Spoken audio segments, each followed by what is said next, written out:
Welcome to Synergize, unscripted conversations where we explore the evolving role of the financial advisor in an emerging AI-driven world.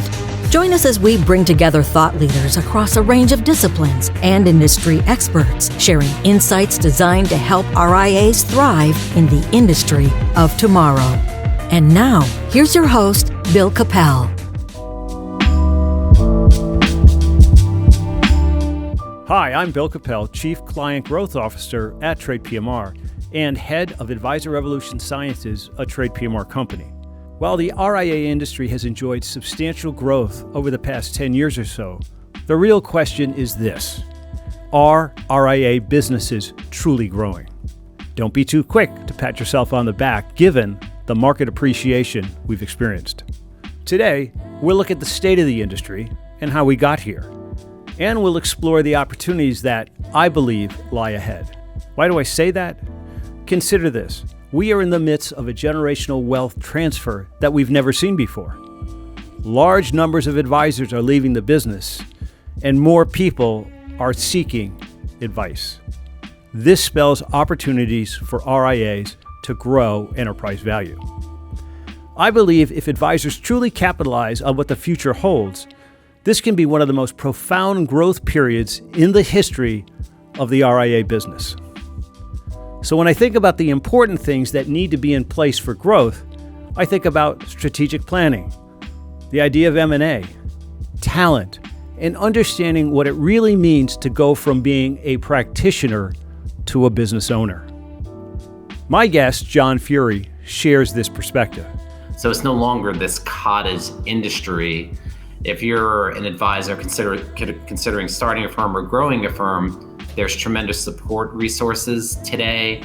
There's incredible growth opportunities that can be achieved through the development of talents, deploying marketing strategies, leveraging technology, doing mergers and acquisitions. John is the founder and managing partner of Advisor Growth Strategies, a management consulting and transaction advisory firm that works with financial advisory firms and institutions looking to grow or solve key management challenges. I had a chance to talk with John recently to get his take on the evolution of the RIA industry and the growth opportunity. Here's our conversation. John, what have you seen change over the decades? Because one of the concerns here is if you don't evolve with the industry, you're likely to get left behind. Yeah, there's been a tremendous amount of change in the space. So one thing we all have to keep in mind, the RIA industry and independence in general hasn't really become mainstream until now. But back then, it was still somewhat of a risky endeavor if you think about it. If you're a successful team working anywhere in the ecosystem at a large institution, and someone said to you, leave that security net, and not only you, but your clients behind, and try something very entrepreneurial, that was, a bit of a leap because the infrastructure of the industry wasn't really there. There were just simply asset custodians and maybe this cobble industry of tech providers, maybe a consultant or two here or there. But what's happened over the years through the advent of technology, the development of platform providers in the industry, consulting firms like ours, the interest of private equity in the space, or really just private capital, there is tremendous, and this is what's happened slowly but surely over the last decade, and the market wind behind our back has obviously aided this, but the ecosystem around independence has just developed tremendously. So it's no longer this cottage industry. If you're an advisor considering starting a firm or growing a firm, there's tremendous support resources today. There's incredible growth opportunities that can be achieved through the development of talents, deploying marketing strategies, leveraging technology, doing mergers and acquisitions. You've worked with hundreds of firms over the years, and you've worked with them in a variety of ways, focused on helping them grow, whether they have the right infrastructure, and whether they have the right compensation plan, do they have the right equity plan for their ownership. Let's talk a little bit about what are the things you see that are most common missing that are weighing on a firm's ability to really take advantage of the opportunity that's in front of us? I'm going to speak from a place of our experience because we've worked with hundreds of firms in the United States, some of the most successful ones that are very large, the ones you read about in the media, and then also firms that don't want that, right? They just want to run a successful practice and have very, very measured growth. But what we've observed over the years, which are always maybe yellow flags or growth inhibitors, are things in and around team development and finding the right talent, the ability to have a great proactive client experience that creates a scenario where your clients want to talk about your business. And then the other piece, which I think is so incredibly critical, is the management of business equity and accountability. So and that's probably the single biggest one. And I'm going to circle back to teams. But one of the biggest challenges, and again, because we're also busy running our business and serving clients, is the development of, think, a strategic plan. What are we going to hold ourselves accountable to? What is our goals and why? And then actually holding a management team or a group of advisors, the team that could actually move the needle and achieve the goal, to accountability metrics. And it sounds so amazingly simple. And some firms, even through tech, have KPIs and key business indicators, dashboards that measure the result, and you can see it. This is how we're doing. Here's our net new assets, whatever you're maybe looking at as an owner. But what I'm talking about is, what do you do when there's a variance? Your goal for a year is maybe to bring in 25 million in AUM. And here we are, or something like that, 100 million AUM, let's say that. And maybe you're here in February and you've only brought in 2 million. Do you just look at it and say, wow, we're at 2 million, we need to get to 100? Or do you do something and hold a team accountable to activities to get to the number? So that is like the single biggest challenge for most firms, versus some people rush to, oh, our brand is not very good, we need better technology to deliver financial planning or whatever that is. Those things are all incredibly commoditized. It's really that accountability piece. Over the last couple of years, we've seen this enormous M&A activity in our space, and it almost feels as though there's a bubble coming of some kind. What's the driver behind that? Why are firms not taking advantage of what appears to be a very, very large opportunity to grow their enterprise value year over year?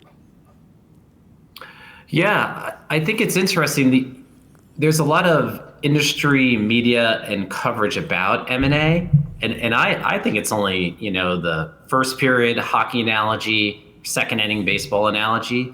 And why that is, if you take a step back and you look at the total of registered investment advisors in the United States, there's about 40,000 of them and about 100,000 registered advisors.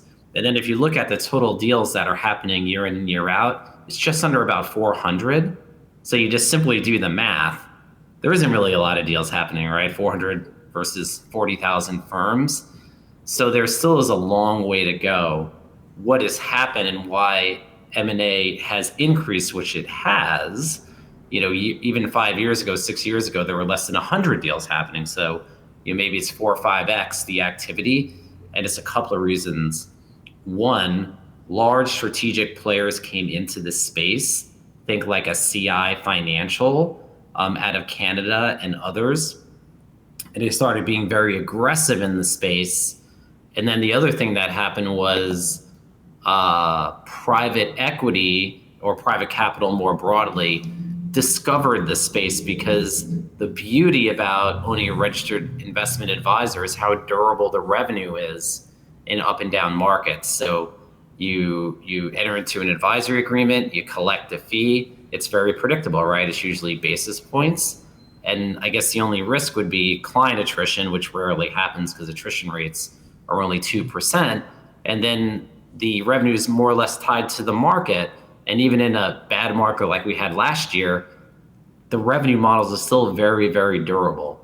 So if you look at an outside investor or private money deploying capital, it's become somewhat mainstream with them, really because of the predictability of the revenue and the steady ascent of the revenue. So that's why I believe M&A is still like very, very early days. And I think the implication for your listeners and for advisors is not to ignore it, which is kind of your point. And the second is to get educated around it. Because if you own a business, I own a business, you still have optionality around it, right? You can simply continue to operate it. You can maybe do M&A and find a partner, or you could find providers that can help you maybe scale your business. But I think that's the big thing. We all get very busy, including me, focusing on the day in, day out of our businesses. But now the rate of change is so fast, owners have to look around them a little bit more consistently. As we said at the top of this episode, the advisor population, in terms of the number of advisors, doesn't seem to be keeping up with the demand for financial advice and guidance delivered by a human being. What do firms need to be doing to address this, and how do you see the situation playing out? One thing that's so interesting, going back to maybe the origin story of advisor growth, when I started the company, in all channels, there are about 300 advice-giving advisors in the United States. Wirehouses, RIAs, all channels. 300,000. 300,000. Bill, guess how many there are today? No idea. It's about the same, 300,000. Yet, if you look at the number of households in the United States and the AUM, more specifically, those advisors are servicing, we know this because it goes one way, it's more than 4x, right? So it's incredible. There's a talent shortage. And then, the beauty of our country, broadly, is to pick up productivity gains, right? You could serve more with the same amount of people, but still in the end, especially when you think of technology, whether it be AI and everything, all things will be commoditized in wealth management with the exception of one thing, which is the sales function and the advice giving professional, trusted advice. So there's still a talent shortage, right? So if you think all the way through it, what teams are going to win? What firms are the firms that can attract and retain the best talent, right? Simple. But why is that? So talent is always attracted. It's like steel on steel. The best talent wants to be on the best team, right? It's true in sports, true in anything. So if you're going to be successful in the future, you must create an environment where top talent wants to join your team. And unfortunately, not a lot of firms are really thinking that way, which is a major problem. It's a bit of a catch-22, John, right? Because some firms think that they need to attract talent to become an attractable firm to go to, right?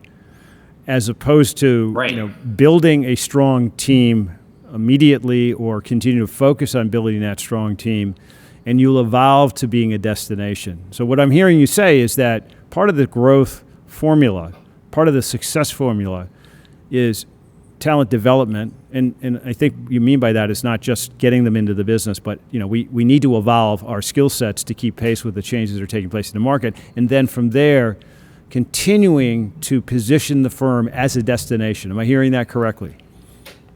Yeah, that's exactly right. So, and what makes it super challenging is most firms, their origin story or practices are very founder centric. Maybe there's a couple of partners who start the firm and there's a very small team. And then once you start there, like stage one in development is just trying to get leverage from your team, right? The founders or the advice givers developing the business, and how do we get leverage? But eventually you hit a wall, and that's not good enough, right? And the only way because the founders will hit capacity, you just run out of time. You simply run out of time. And the only way to break through is to do exactly what you said. You have to do team and organizational development, which unfortunately most RIAs, registered investment advisors, don't have the ability to have like a talent management, development team. It's just too expensive. I'd also say it's very difficult. I'd also say, John, that based on my observations as well, is that it's not a strategic objective. It's True. It's wished for. It's intellectually important, but are they actually arranging assets within their sort of human capital pool, which is really their number one asset to grow the business? They're not taking advantage of a lot of the things that are out there that will really focus on that. And it's, and to your point, it doesn't happen overnight. It's an investment over time. What are some of the Bill, other? The one thing with that, just to hit on that point, the one thing I don't want to forget, there's also a reinvestment equation to what I just said. So let's say you buy in, right? We really need to develop our team. There is a cost to that comes out of the advisor's pocket because you have to spend money, right, to develop your team or to find new team members. However, there are uncertain returns on it, right? And I think that's challenging. So right. If I say to you, you're running a really nice business, but you had to develop it, you have to spend $1 million on new team members and developing them. It's going to come out of your pocket, owner or owners, but the return on it's not going to come for 3 or 4 years or whatever. Some advisors struggle with that equation because it's risky. So take a minute and talk a little bit about some of the firms you have worked with that have changed behavior, adopted these kinds of approaches. How have they fared? How did they go about doing it? What was that effort? What does that look like? Yeah, I think there's stages of development. So think when you start the company, it's what I referenced earlier. There are founders, and you're really just trying to build capacity or fulfill capacity. Then once you get to that level, the next stage is what do we need to develop our capabilities? So that could mean things like hiring functional specialists. So we've seen our clients have great success with doing something like this. What's normal when you're a practitioner, the advice giver does everything. They do the selling, the financial planning, the investment portfolio. They help a client service and maybe there's light support behind them. But what firms start doing as they evolve, they get more functional expertise, which is, Bill is better at business development. Bill should be doing the sales and relationship management piece. And then we're going to have functional specialists to build a portfolio and do the planning. And then Bill gets a leverage point.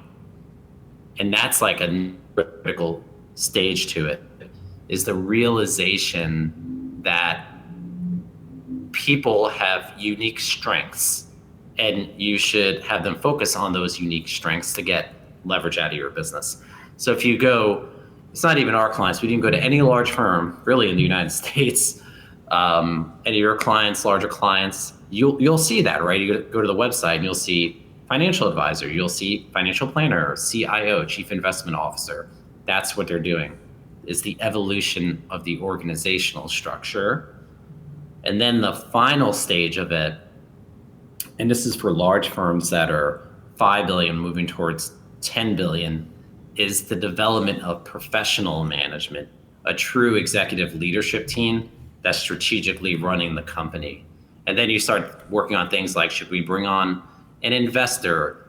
How should we structure our equity for our team? Things like that are going to help further perpetuate a business. So that's the transformation thing from a practice, stage one, early days, essentially to a business. In your experience, how have they been able to transition their mindset from being a practitioner to a business owner, which I think is a very different mindset? It's incredibly challenging. And Bill, I'm not quite sure, in our experience, not all owners are suited to do that. So what they need to do, and we try to help our clients with this, it's very hard for a founder, including me, to do what I'm about to say.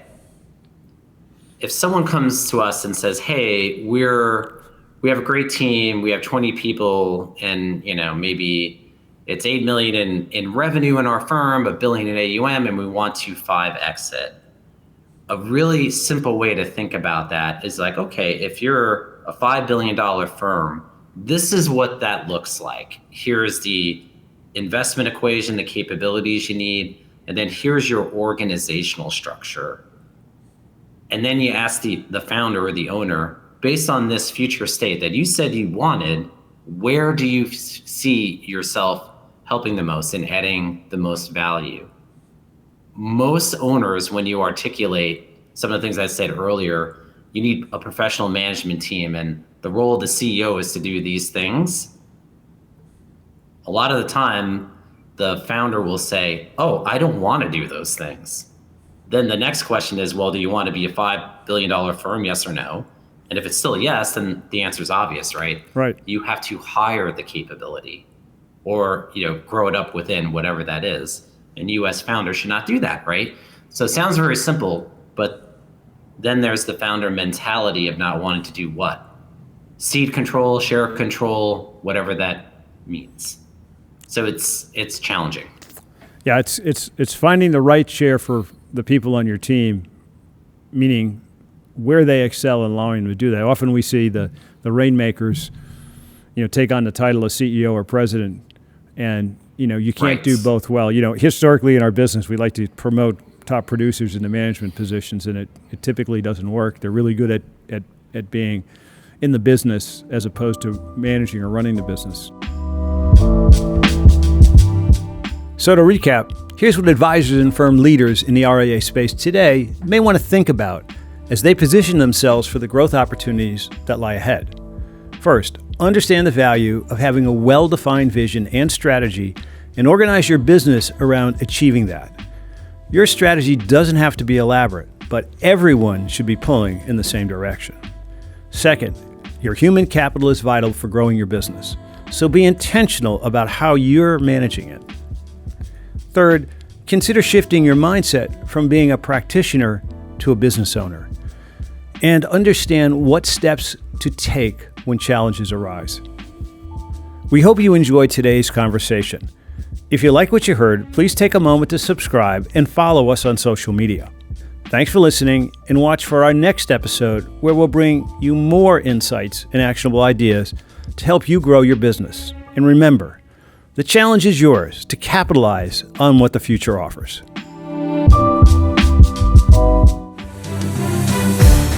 If you want to join the conversation or connect with us, please visit us at synergize.advisorevolutionsciences.com. This content is provided for general information purposes only.